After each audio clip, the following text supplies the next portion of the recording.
las cenizas me has levantado, he vuelto a nacer.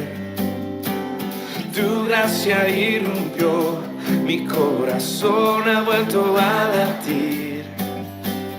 Mi llanto en gozo cambiaste, Jesús. Borraste el pasado, hoy vivo en la luz. Danzamos en tu libertad, tu vida corre en mi ser. Cantamos por tu gloria, oh Dios, el gozo de tu salvación. No puedo callar.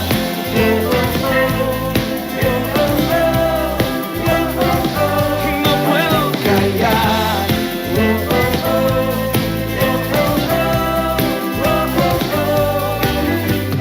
Sobre la roca estoy, mis ojos puestos solo en Jesús. Ante la tempestad, mi ancla firme está en ti. Mi llanto en gozo cambiaste, Jesús. Borraste el pasado, hoy vivo en la luz. Danzamos en tu libertad, tu vida corre en mi ser. Cantamos por tu gloria, oh Dios, el gozo de tu salvación. No puedo callar, oh, oh, oh, no puedo callar, oh, oh, oh, y no puedo callar, oh, oh, oh, no puedo callar, oh, oh,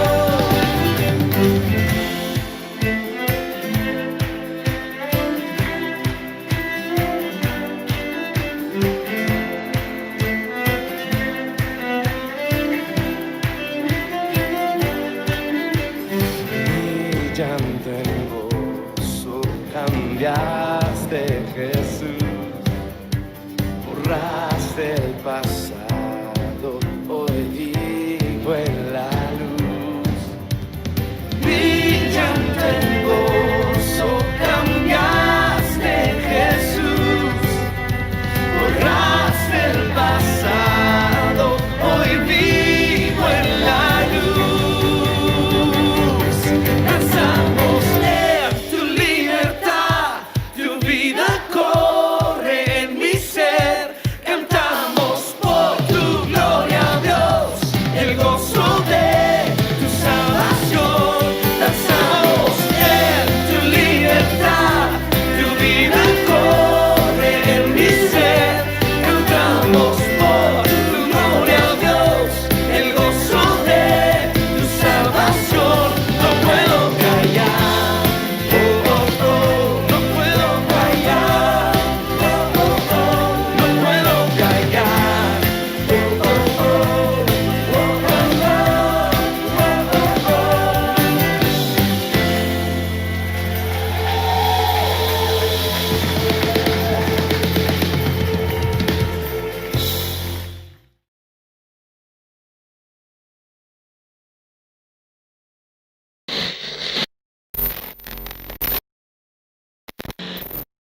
El primer libro de la Biblia es uno del que seguro has escuchado. Se llama Génesis. Génesis viene de una palabra hebrea, se pronuncia Breshit, simplemente significa principio. Hay muchas historias en el libro de Génesis y es fácil tomar una historia específica y tratar de decir qué podría significar. Pero creemos que la mejor forma de entender este libro es simplemente verlo como un todo y mostrarte cómo todo el libro está diseñado. El libro está diseñado para caer en dos partes principales. Tienes los capítulos del 1 al 11 que cuentan la historia de Dios y todo el mundo, y luego tienes la segunda parte que es acerca de Dios y la familia de Abraham, en los capítulos del 12 al 50. Encuentras el mensaje del libro, la relación entre esas dos partes. Está bien, empecemos por el principio. La primera parte de Génesis comienza con la historia de la creación, donde Dios crea todas las cosas. Y ahí están los debates sobre cómo sucedió. Pero él tomó un oscuro caos de aguas y lo convirtió en un hermoso jardín donde los humanos pueden prosperar. Eso suena lindo. Sí, suena lindo. De hecho, Dios dice en 7 ocasiones diferentes que todo lo que Él creó es bueno. Y aquí es donde conocemos a los primeros personajes humanos de la Biblia, Adán y Eva. Los dos son personajes individuales, pero también representativos. Adán es la palabra hebrea para humanidad y Eva es la palabra hebrea para vida. Y Dios los creó a su imagen. En otras palabras, la humanidad refleja o están destinados a reflejar la creatividad, bondad y carácter de su creador en el mundo que Él ha creado. Ellos están destinados a reproducirse, crear culturas, vecindarios, arte y jardines y todo lo demás. Pero Él les da una decisión moral sobre cómo van a construir este mundo. Y de eso se trata el árbol del conocimiento del bien y el mal. Y él les dice, no coman del fruto de este árbol o morirán. ¿De qué se trata todo eso? Hasta ahora, Dios ha sido el que define y provee lo que es bueno. Así que Dios tiene el conocimiento del bien y el mal. Pero este árbol representa una decisión. ¿Confiarán los humanos en la definición de Dios del bien y el mal o tomarán la oportunidad de tratar de definir el bien y el mal por sí mismos? Y Adán y Eva comen del fruto. Esta es la explicación central y bíblica del concepto del pecado. Es el deseo de tomar las decisiones yo mismo. Es el giro interior del corazón humano de hacer lo que es bueno para mí y mi tribu, incluso a expensas de ti y tu tribu. Y el problema es que los humanos son terribles para definir el bien y el mal sin Dios. Y ahora que la humanidad tomó esa decisión, las cosas se ponen... Muy mal. Así que Génesis del 3 al 11 es como seguir la espiral descendente de toda la humanidad. Y hay una pequeña historia acerca de cómo ellos estaban desnudos y se sentían bien antes, pero ahora sienten vergüenza, porque de pronto la definición del bien y el mal de Adán podría ser diferente de la de Eva. Así que se esconden el uno del otro. Y hay otra historia de tentación. Caín está celoso de su hermano Abel y cede y lo mata. Y hay otra historia justo después de Caín sobre un hombre llamado Lamec. Todo lo que sabemos de Lamec es que él acumulaba esposas como propiedades y que cantaba canciones acerca de que él era un hombre más violento y vengativo que Caín y estaba orgulloso de ello. Las cosas se ponen tan mal con la raza humana que vemos que Dios decide simplemente desaparecernos. Así es, típicamente pensamos que la historia del diluvio es acerca de un Dios enojado. Sin embargo, en realidad comienza con la tristeza y lamento de Dios por el estado de su mundo. Así que, por la pasión de preservar la bondad de su mundo, Él lo limpia con el diluvio. Pero hay un destello de esperanza. Él elige a Noé y a toda su familia y los salva en su arca. No te olvides de los animales. Cierto, y los animales. Así que Noé y su familia van a reiniciar toda la humanidad. Digo, él debió haber sido un tipo muy bueno. Pero esta es la historia que no muchos conocen porque es un poco rara. Noé baja del arca, planta un viñedo y se emborracha completamente y luego algo extraño pasa en su tienda con su hijo. Es una historia trágica. Así que a partir de ahí, la humanidad vuelve a crecer, pero las cosas están tan mal como antes.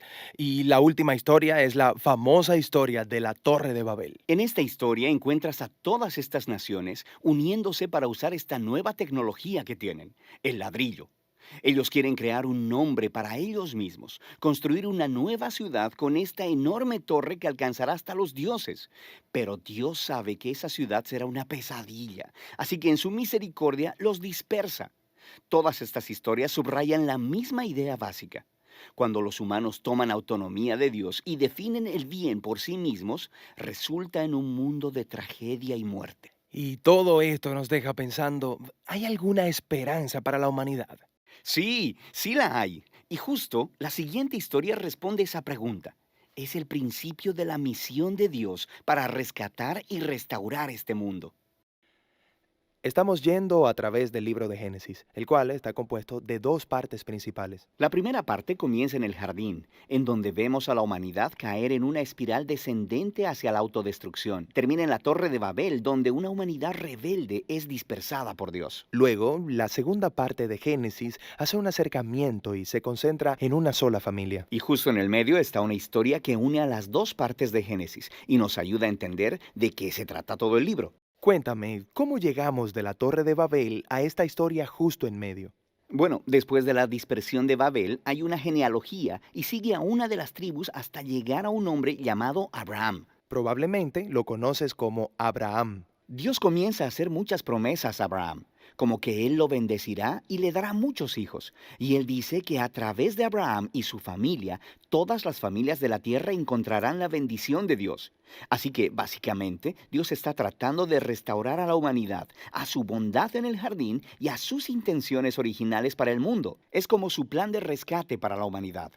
Toda la segunda parte de Génesis se trata de esta familia. Tienes a Abraham y luego él tiene a su hijo Isaac, quien tiene a Jacob y luego Jacob tiene 12 hijos. Y a cada generación Dios renovó su promesa de bendecirlos y a todas las naciones a través de ellos. Así que por esta promesa de usar esta familia para rescatar el mundo, es muy fácil leer estas historias como ejemplos de cómo ser una buena persona. Pero la realidad es que en su mayoría esta familia es totalmente disfuncional. Por ejemplo, volvamos a Abraham. Toda la historia es acerca de Dios dándole a Abraham y a su esposa Sara una familia, pero en 2 ocasiones diferentes, él básicamente entrega a Sara a otros hombres, negando que es su esposa. Y luego, Sara se impacienta por tener un hijo y hace que Abraham se acueste con su sierva, lo que causa muchos problemas en la familia. Ellos se envejecen mucho y tú empiezas a pensar que no hay forma de que ellos vayan a tener un hijo, pero luego milagrosamente lo tienen. Es Isaac. Isaac tiene 2 hijos, Esaú y Jacob, y parece que las cosas van bastante bien. Pero Jacob, el hermano menor, quiere la herencia de la familia que le pertenece a Esaú, el hermano mayor. Así que él hace un plan para robar la herencia de su padre Isaac, que para este punto de la historia ya está viejo y ciego. ¿Quién hace eso? Es horrible, robarle a tu padre ciego. Sí, y luego simplemente se va. Así que Jacob va y tiene 12 hijos y una gran familia. Pero Jacob ama a su 11º hijo, José, más que a todos los demás. Así que le da una túnica especial de muchos colores y por esto sus hermanos empiezan a odiarlo. Tanto que hasta planean matarlo. Pero no lo hacen. En lugar de eso, lo venden como esclavo en Egipto. Mientras estaba en Egipto, a través de una serie de eventos muy extraños, José pasa de estar en una celda de prisión a ser el segundo al mando del país. Así que después el Medio Oriente entero cae en una escasez de comida y los hermanos de José vienen a Egipto a buscar comida. Y luego, cuando llegan ahí, ¿a quién encuentran como gobernador de la tierra? Es José, el chico que vendieron como esclavo, pero que ahora lo salva de morirse de hambre. Por lo que ahí lo tienes. Esos son los bisnietos de Abraham que han hecho algo horrible con su hermano, pero Dios ha transformado su maldad en algo bueno. Eso es exactamente lo que José dice en el último párrafo de todo el libro. Él dice, ustedes pensaron hacerme mal, pero Dios lo cambió en bien para que se preservara la vida de mucha gente. Estas palabras concluyen el libro porque en realidad resumen el mensaje de toda la historia hasta ahora. Los humanos continúan eligiendo el mal y nosotros pensamos que están arruinando el plan de Dios.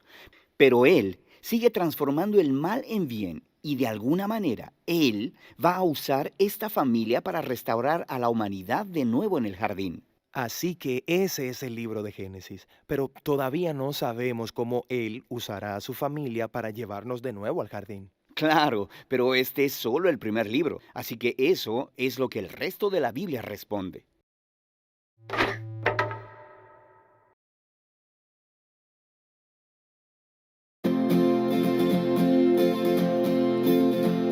La gente pregunta por qué defiendes tu fe.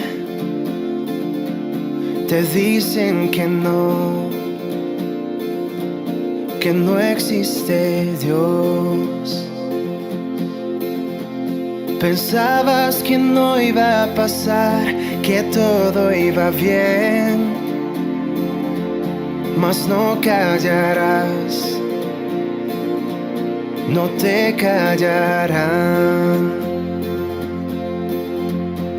No es fácil no ponerse de pie y creer cuando solo estés. Recuerda que Él va contigo, un camino abrirá tus pies. De día y de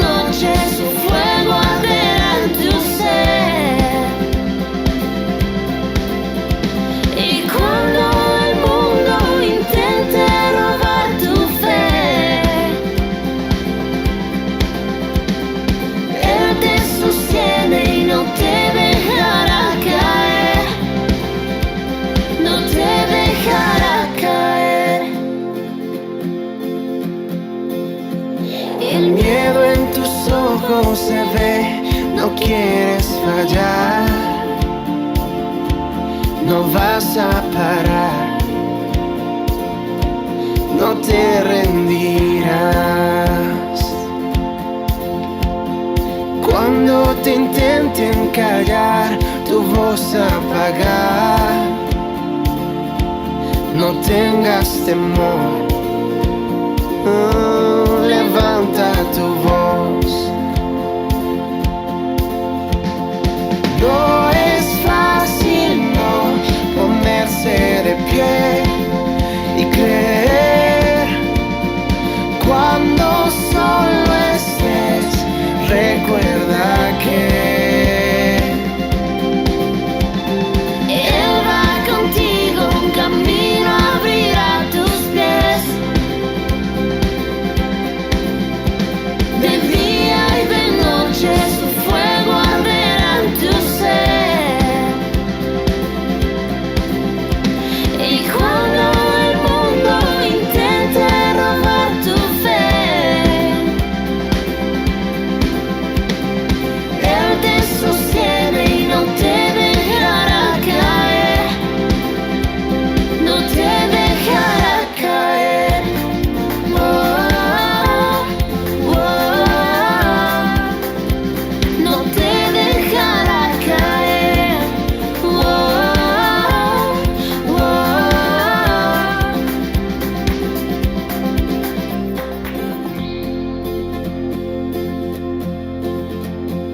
no es fácil no ponerse de pie y creer cuando solo estés. Recuerda que Él va contigo, un camino abrirá tus pies. De día y de noche su fuego arderá en tu ser. Y cuando el mundo intente robar tu fe, Él te sostiene y no te dejará caer, no te dejará caer. Oh, oh,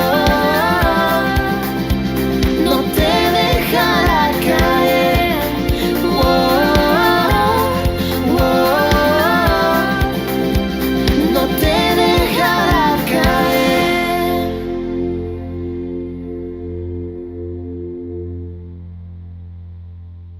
Bien, en el último encuentro hay un versículo que nos dejó al pie de lo que sería el nudo de la narración, de lo que sería la parte donde las cosas, si bien venían transitando un punto bueno, es decir, nos encontramos con esta pareja, con este esposo y esta esposa que es Isaac y Rebeca, personas que están conectadas con Dios, que han esperado 20 años para que el Señor pueda responder a ese pedido que hizo Isaac en oración, y aún así en el medio de ese embarazo de Rebeca, con esos problemas que ella estaba pasando, el Señor ha respondido a sus súplicas y le ha dejado una indicación de la cual ellos no deben perderse, de los cuales ellos deben sostener como la voz del Señor para sus vidas. El Señor es un Dios bueno que constantemente está comunicándonos, hablándonos su voluntad.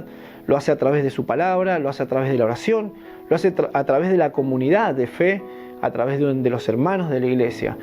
Acá el Señor ha comunicado a Isaac que si bien hay una guerra entre dos naciones dentro de ese vientre de esa madre, en esos dos hijos que ella tiene, hay una indicación clara desde que el menor, ¿sí?, va a ser, el mayor va a servir al menor. Es decir, que quien va a recibir la herencia, quien va a recibir la bendición de la promesa, en este caso no es el mayor, sino el hijo menor. Lo que está haciendo el Señor es mostrando que Él es el Dios soberano.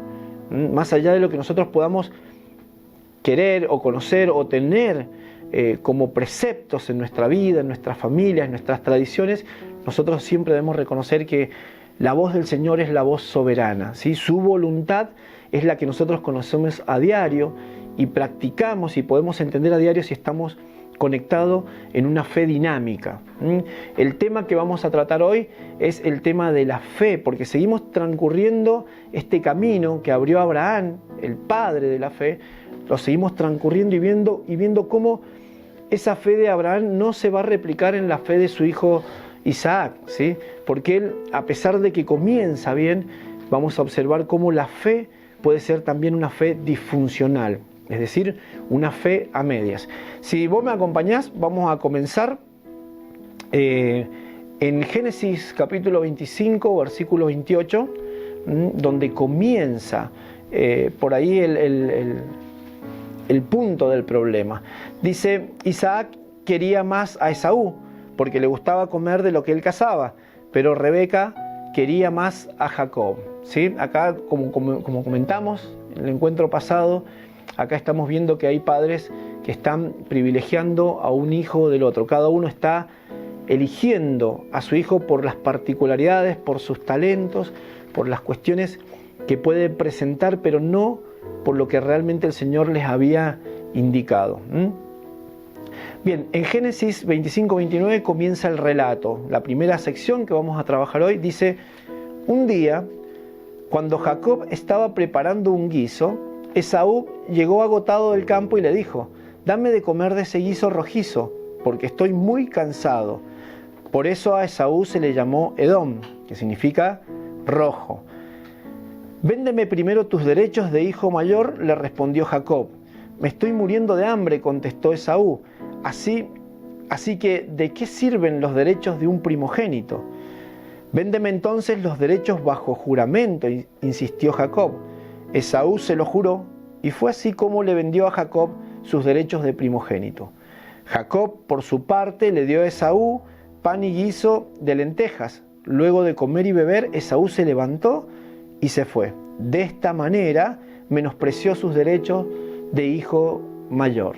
Bien, en esta primera sección del texto, quiero que veamos algunos de los aspectos que comienza a mostrar el texto, que si bien nosotros podemos ver en la lectura que no hay cosas tan extrañas, de repente un hijo decide rechazar algo que se le ha dado o que le corresponde e intercambiarlo, y la otra parte, el otro hijo, respeta ese acuerdo, pacta y paga conforme a lo que su hermano le está pidiendo.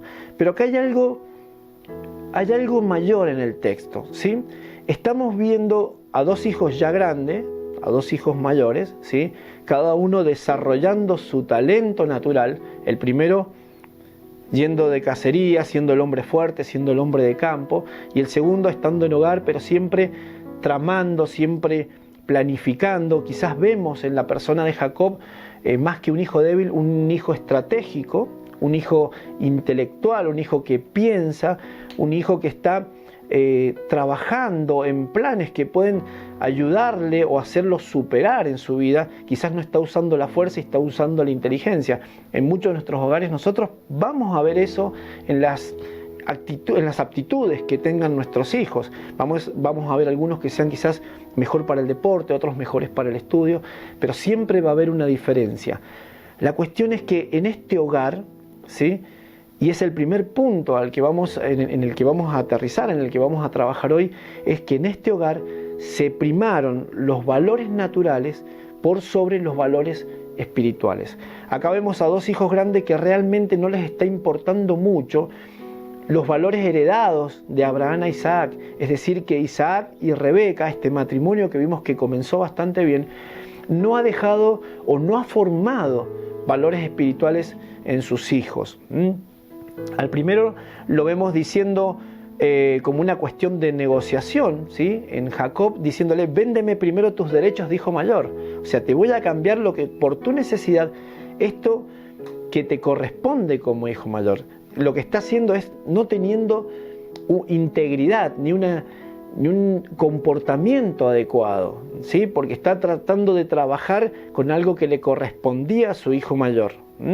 Y en la segunda parte vemos que el hijo mayor no está valorando lo que espiritualmente le correspondía. Dice: ¿de qué me sirven los derechos de primogénito? Ahora tengo hambre, hoy necesito saciar esta necesidad, hoy necesito ser complacido en esto que me está pasando, pero la verdad que estoy despreciando, ¿sí?, lo que espiritualmente me correspondería, la herencia. Pero hay algo y hay un punto mayor y un error mayor en la vida de los padres. No les han comunicado, ¿sí?, el mensaje que Dios les había dado. ¿Sí? Dios había dicho que el mayor iba a ser señor del menor. No formaron en sus hijos, en el aprendizaje de sus hijos, valores espirituales. Es decir, ellos aprendieron quizás en su vida temprana, este matrimonio, a escuchar la voz de Dios, a esperar los tiempos de Dios, a ver cómo la promesa de Dios se cumplía en sus vidas. Pero una vez que obtuvieron, ¿sí?, el resultado, una vez que fueron satisfechos, olvidaron lo que realmente el Señor tenía para comunicarles como familia. Es así que vemos reflejado en la vida de estos dos hijos un padre que no supo formar valores espirituales en su hogar. Y este es una de las primeras indicaciones que la palabra desde el texto bíblico y en la reflexión del texto bíblico debe hacer sonar una alerta dentro de nosotros. ¿Estamos realmente formando a nuestros hijos valores espirituales? ¿Estamos desarrollando, o sea, pedagógicamente, estamos enseñando cuáles son los mandamientos, cuáles son las cosas que el Señor prima, o sea, que el Señor toma como primero ante que los asuntos materiales o las necesidades materiales? ¿Estamos realmente viendo a nuestros hijos si están desarrollando sus valores espirituales en su corazón o realmente brillan por sus talentos o estamos apreciando más por su talento? Bien, ya en un ratito vamos a ver cuál es el resultado de este tipo de vida, de esto que se ve en el hogar.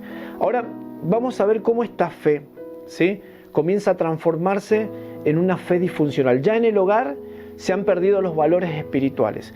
Ahora, si nosotros continuamos leyendo el texto, ¿sí?, en el capítulo 26, versículo 1, dice: en ese tiempo hubo mucha hambre en aquella región, además de la que hubo en tiempos de Abraham. Por eso Isaac se fue a Gerar, donde se encontraba Abimelech, rey de los filisteos. E Isaac se quedó en Gerar. La fe comienza a tornarse una fe poco activa, ¿sí?, porque ellos siguen creyendo en el Dios de Abraham. Ahora es el Dios de Isaac que ha respondido a sus promesas. Pero ellos ya están dejando de confiar. El proceso de decadencia familiar está llevando a Isaac a tomar decisiones bajo sus propios conceptos. Él habitaba en un lugar que lo vemos en unos versículos antes. Por ejemplo, en el capítulo 25:11, él dice que habitaba en un lugar que se llamaba Lejai Roí, que significaba pozo del viviente que me ve, haciendo referencia a un Dios que estaba presente, ¿sí?, a la presencia de un Dios que estaba viendo, estaba observando la vida de ellos. Es decir, estaba bajo la bendición, bajo la cobertura, bajo la mirada del Señor. Pero de repente, cuando viene esta crisis que también había sufrido su padre Abraham, al tener una fe disfuncional que podría haber aprendido de esa herencia espiritual que había tomado de su padre, él decide moverse, ¿sí? ¿Moverse a dónde? A la tierra de Gerar. ¿Y por qué la tierra de Gerar? Para explicarte un poquito el contexto geográfico, es el límite con Egipto, ¿sí? Si nosotros figuramos un poco el mensaje o qué nos está queriendo decir este contexto geográfico de la Escritura, es decir, se están corriendo del lugar del centro donde Dios los mira, los cuida, los protege, del pozo ese donde el Dios viviente ve, se están moviendo a la frontera. Es decir, están viviendo casi pegado entre Dios y el mundo, entre las decisiones de Dios, entre las promesas de Dios y la autosuficiencia. No hay mejor concepto quizás en este versículo, en el versículo 6 del capítulo 26, donde dice: Isaac se quedó en Gerar, ¿sí? Si tuviésemos que traducirlo, si tuviésemos que cruzar ese puente y aterrizar este versículo en nuestra vida de hoy, podríamos decir: estamos viviendo entre los valores del mundo y entre los valores de Dios. es una vida que constantemente mira al mundo de costado y por el otro lado mira a Dios de reojo. Es esta decadencia familiar que empieza tomando malas decisiones, no consultando, no atendiendo la voz de Dios, termina manifestándose en la vida de Isaac como una fe disfuncional. 50% de su fe está puesta en los valores de Egipto, en los valores de la autosuficiencia, en la necesidad inmediata, en lo que quiero ya, en poder suplir mis propios caprichos, mis propias necesidades. Y el otro 50% sigue mirando a Dios, ¿sí? Como un Dios que existe, pero como un Dios que no está participando en el desarrollo de esta vida familiar. Muchas veces esto se ve reflejado en nuestros hogares, esto se ve muy reflejado en nuestros hogares y nosotros terminamos desilusionándonos y pensando que Dios no responde mis mis peticiones, que Dios no responde a mis necesidades y terminamos culpando a Dios o teniendo una imagen errada de lo que realmente es Dios. En esta segunda sección, ¿sí? Quiero que vayamos hasta el capítulo 27. El capítulo 27:1, si vos estás buscando ahí en tu Biblia, arranca diciendo: Isaac había llegado a viejo y se había quedado ciego. Un día llamó a Esaú, su hijo mayor, y le dijo: Hijo mío, aquí estoy, contestó Esaú. Como te darás cuenta, yo estoy muy viejo y en cualquier momento puedo morirme. Toma pues tus armas, tus arcos, tu flecha y ve al campo a cazarme algún animal. Prepárame luego un buen guiso como a mí me gusta y tráemelo para que me lo coma. Entonces te bendeciré antes de que muera. Como Rebeca había estado escuchando mientras Isaac le hablaba a su hijo Esaú, en cuanto éste se fue al campo a cazar un animal para su padre, ella le dijo a su hijo Jacob: según acabo de escuchar, tu padre le ha pedido a tu hermano Esaú que case un animal y se lo traiga para hacerle un guiso como a él le gusta. También le ha prometido que antes de morirse lo va a bendecir poniendo al Señor como testigo. Ahora bien, hijo mío, escúchame bien y haz lo que te mando. Ve al rebaño y tráeme de allí 2 de los mejores cabritos para que yo le prepare a tu padre un guiso como a él le gusta. Tú se lo llevarás para que se lo coma y así él te dará su bendición antes de morirse. Pero Jacob le dijo a su madre: hay un problema, mi hermano Esaú es muy velludo y yo soy lampiño. Y mi padre me toca, se dará cuenta de que quiero engañarlo. Y esto hará que me maldiga en vez de bendecirme.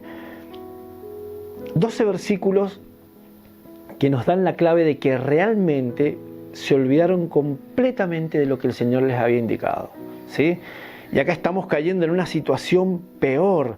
Ya no solamente la fe es una fe disfuncional, es una confianza equívoca, es una fe que está puesta en cosas terrenales. Muchas veces nosotros hemos pretendido, ¿sí?, que Dios responda a nuestras necesidades aplicando esta fe. Sí, yo confío en que si yo se lo pido al Señor, el Señor lo va a hacer porque el Señor es Dios, el Señor es todopoderoso, el Señor provee, ¿sí? Pero una fe totalmente disfuncional. Acá está diciendo Isaac que va a poner al Señor como testigo. Literalmente le está diciendo: Dios, tenés que retractarte de eso que dijiste cuando nuestros hijos estaban naciendo, de que uno iba a ser el heredero, que iba a ser el menor. Tenés que retractarte y realmente te voy a poner como testigo de este juramento para que las cosas no sean como vos lo decidiste. Obviamente, en la soberanía de Dios esto nunca ocurrió. Nunca pudo ocurrir. Y vemos cómo Jacob, junto con su mamá, están tramando toda una estrategia para poder hacer caer a su padre y que desista de esta situación. Aún así no podemos decir que Jacob y Rebeca estaban confiando, ¿sí? O estaban usando las estrategias, estaban ayudando a Dios para que esto se cumpliera, porque lo que en realidad estaban haciendo es no haber confiado en que Dios de una u otra forma iba a cumplir lo que había prometido. ¿Cuál es el resultado de esto? Bueno, tenemos un hijo que vuelve, luego de que engañan al padre, el padre bendice, el padre después no se retracta, el hijo vuelve, le insiste al padre que lo bendiga con lo que sea, con lo que tenga, como si esto se tratara de cosas humanas, materiales, pero no desprovisto totalmente de valores espirituales. Decepcionado, el hijo jura que va a matar a su hermano, ¿sí?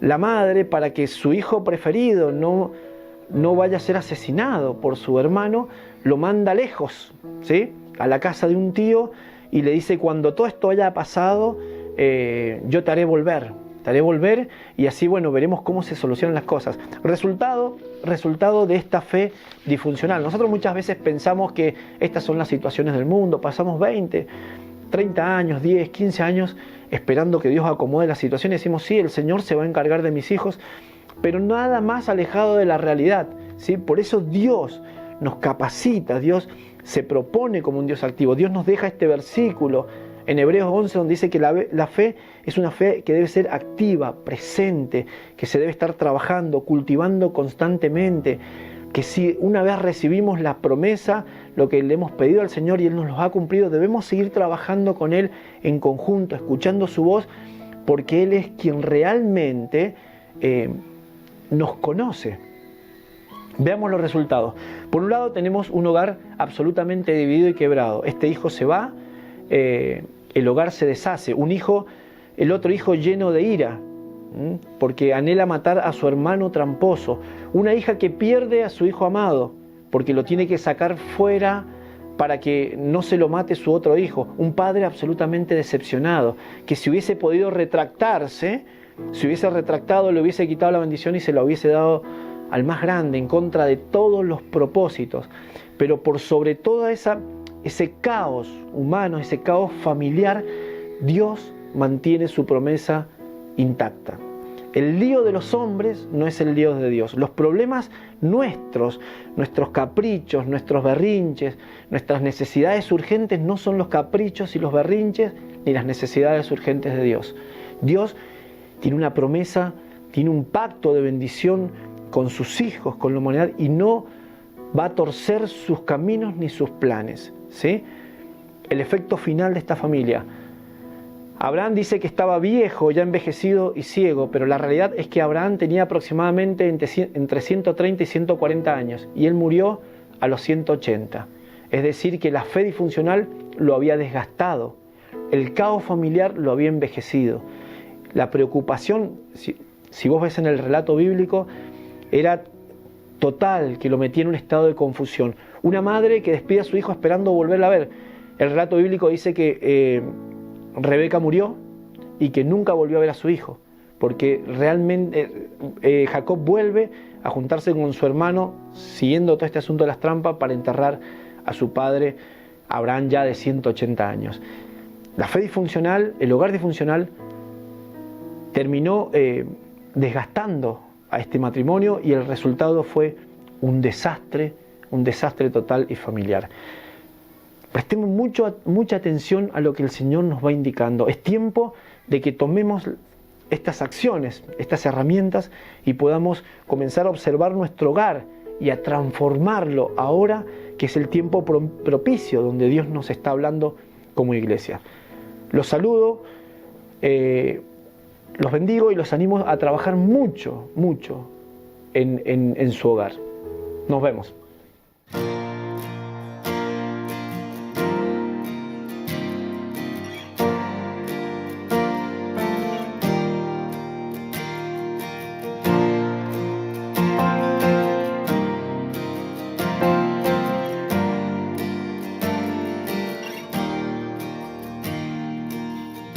He llevado esta carga en gran soledad,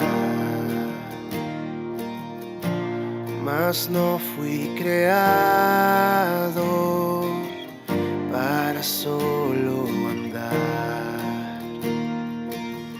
Tu amor me recuerda que en ti puedo confiar. Oigo tu voz, me rindo a tus pies, te necesito, Dios. Corro a mi Padre, corro a mi hogar, solo en sus brazos está mi lugar. Me envuelve su gracia, me da su perdón, y yo corro a mi Padre una vez y otra otra vez y otra vez. Oh, oh, oh. Enviaste a tu Hijo por mi redención. Su sangre fue el precio de mi salvación. Y me acercaste a tu corazón. Grande amor, sin comparación. Te necesito, Dios. Corro a mi Padre, corro a mi hogar. Solo en sus brazos está mi lugar. Me envuelve su gracia, me da su perdón. Y yo corro a mi Padre una vez y otra vez y otra vez y otra vez. Oh, oh, oh, oh, una vez y otra vez. Oh, oh, oh, oh. Antes de respirar, soplaste vida en mí. Por tu perfecto plan, hoy pertenezco a ti. Puedo sentir tu gran amor, tu misericordia en mí. Vengo ante ti, tal como soy. Te necesito, Dios. Corro a mi Padre, corro a mi hogar. Solo en sus brazos está mi lugar. Me envuelve su gracia, me da su perdón. Y yo corro a mi Padre una vez y otra vez. Corro a mi Padre, corro a mi hogar. Solo en sus brazos está mi lugar. Me envuelve su gracia, me da su perdón. Y yo corro a mi Padre una vez y otra vez y otra vez.